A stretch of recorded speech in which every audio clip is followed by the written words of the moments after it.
Can we talk about our fights, man? Like, I mean, like maybe the first one, but I guess I'll like start it off. But it's like, bro, we really went to war in Yeah. both of them, and I was very surprised. Not surprised. I knew you were gonna be tough, but like how hard you hit and how like tough you were in the clinches. And I think people criticized both of us, like, how come you're not punching as much? How come you didn't punch as much? The punch count wasn't as high.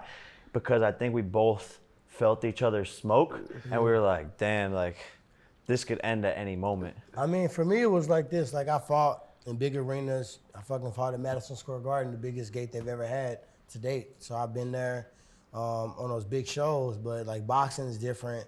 I always wanted to box. So like for me, it was kind of like, shit, I'm fucking boxing on Showtime. So it's kind of like a moment that I wanted to really soak in for the first time. It's a lot more punches than MMA. MMA, you can wrestle, kick, punch, move around, do all these different things. So it's a lot of fucking punches. I just remember, like, everybody, oh, why you didn't fucking finish them off? Oh, why you didn't this? Oh, why you didn't that? I'm like, motherfucker, my arms was burning. What do you think? I was trying to lift it was hard to lift my arms up afterwards because you get hit on, you throw a punch and you get caught with your arm outside, you throwing that motherfucker to hurt. So if you don't get to the end of the punch and you get caught or hung outside, so I just remember like just trying to walk around. I was like, one, I was kind of pissed. Then it didn't help that my arms was kind of really fucking sore after the fight. So I just remember like when I hit you and I fucking saw you kind of go through the ropes, I'm like, all right, this shit over with. Then I remember you went to the side and was kind of laughing. I'm like, that motherfucker laughed, but I know that shit hurt. Yeah. So I was sticking my tongue out and shit. Nah, it was a good punch. Still the best punch I've been hit with in an actual match, and probably in sparring too. Was that the first face-to-face you got a gift, Tyron? Go on. I don't know. I was low-key just, I ain't gonna lie, I was salty. He didn't even tell all this. You know, he bought us all Rolexes that week for Christmas, right? Mm-hmm. And all of a sudden, we go to the face-to-face, like, I got one for Tyron too. I'm like, damn, we got the same shit. Nah, I'm taking that motherfucker. Yo, and I still was gonna try to fuck you up, even afterwards. But at the end of the day, I was like, I didn't know what the fuck he was up to. Like, to be honest, I didn't know if you had like a tracker in that bitch.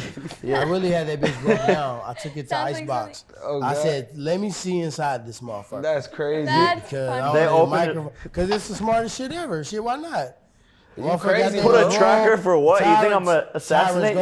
Tyron's gonna switch his stance up. He's gonna throw, all right, remember what Yeah, we put said? some sound bites. You Oh, never put know. like You an audio crazy. microphone in there? That would be viral. You crazy bro, like that. come You on. never know. Hey, I already know. I wouldn't have trusted that Nigga, shit either. Nobody From never you? know. That's smart. From you, like- problem? Come on. You crazy, bro. I would probably do the same thing. That's crazy though. So they really like undid the watch and like made sure there They wasn't. was trying to cap on you too. They was trying to see if it was real, but I didn't give a fuck. Like, I got my own shit. It's not like I was like, oh, this is my first watch. Let me just make sure it's real so I can wear it around the fucking club. But it's like, I didn't know how to deal with that at that moment. Like, it was weird. The fucking moon and the sun was out at the same time. And the last time we did a face-to-face, it was kind of heated. So I just felt like every time I'm in front of a camera, I just want to be real. I want to be honest how I feel. And I said, at that time, tomorrow I'm going to try to fuck you up. Mm-hmm. And I meant that. Yeah. And I said, I hope you're going to try to do the same thing to me. That's all I said. And I think I said something during the weigh-in, was yelling and screaming. I'm like, tomorrow they're going to respect you, right? Because I knew we was going to go to war. Yeah. I already felt that before we even started doing it. I didn't recognize it was going to be from me taking the actual punch.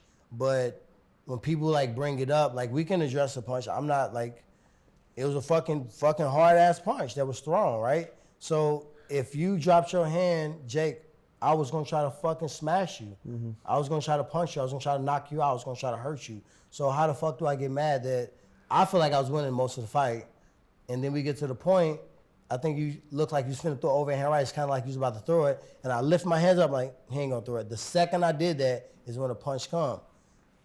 You can't take shit away from me. You can't take shit away from what I did. You can't take shit away from the actual fight that took place before, especially with only 2 rounds left. We was fucking fighting and nobody was fucking looking like they was gonna pass out. And I got the fight call in 2 weeks. I wasn't a person that said, okay, I can't do this because of this. My fucking hymen ain't busted yet, and let me fucking just milk it. No, I said, let's go. It was a one second question, 1 second answer. Yes, cool.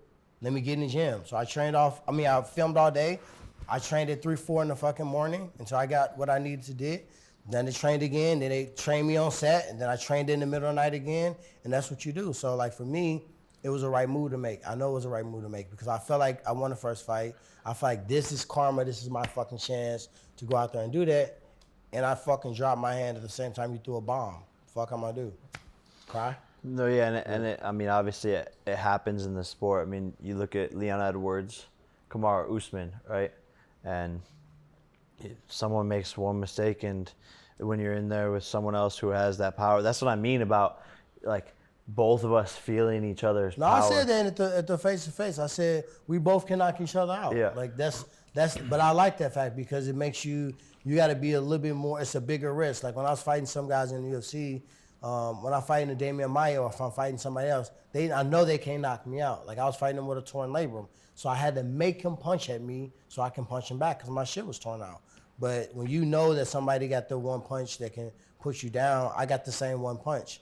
And unfortunately, if I go back and look at all the people out here with it, if Koscheck would have lifted his fucking hand up, right? If Dong Kim didn't fucking take that spin, if Robbie Lawler didn't fucking go for the fake level change, they can all go back and look at the film and say, I could have took this one, if I wouldn't have went for that shit, right? Yeah. But I've spoke to most of them. We've done business. Jay Heron, we've done business with. I just did Cobra Kai with fucking Wonder Boy. So when you called me to do the podcast, part of me like, do I want to fucking go? Do I not want to go? Like, what the fuck we gonna talk about? Like, is it gonna be like, oh, I knocked you out, and everybody gonna be like, why the fuck would you do this after you fought the dude? Or can it be like, no, I'm not fucking shy. I'm not running from no camera. Yeah. I'm a whole G. I've been in this game for a long time. I did what I was supposed to do. He fucking threw a punch and hit me as I dropped my fucking hand. It's boxing, right? It's not like you just put your hand in your back pocket and threw sand in there and I looked up and you swung. You was doing some fame and some other shit before. Yeah. And that's what happened. So like, I feel like it's important for people to just face the music shit because I knocked a lot of motherfuckers out. Way before fighting in the street, I knocked a lot of people out. I blacked out and knocked a lot of people out of my life.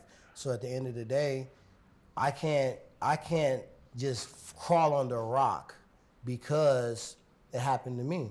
This is when you show you're a champion. This is when you rise up. This is when comeback season starts. This is when you show everybody what you're capable of doing and you prove everybody right that believes in you and you give a fuck less about what people that saying you can't do it. That's where I'm at, so. I fuck with that. I fuck with that. That's real. Nah, that's real. That's a way to attack life, man. And a lot of people could learn from that mindset because I think a lot of people are scared of failure and they just don't go and chase their goals because they're thinking about like what could happen or the risk about, you know, I could look bad or this could end up happening. And those are the real losers in life are the ones who like never actually go and do anything. They never jumped off the plane, but in your DMs, Exactly. Bro. Exactly. Not ready to take that risk. They're not even ready to even take the risk.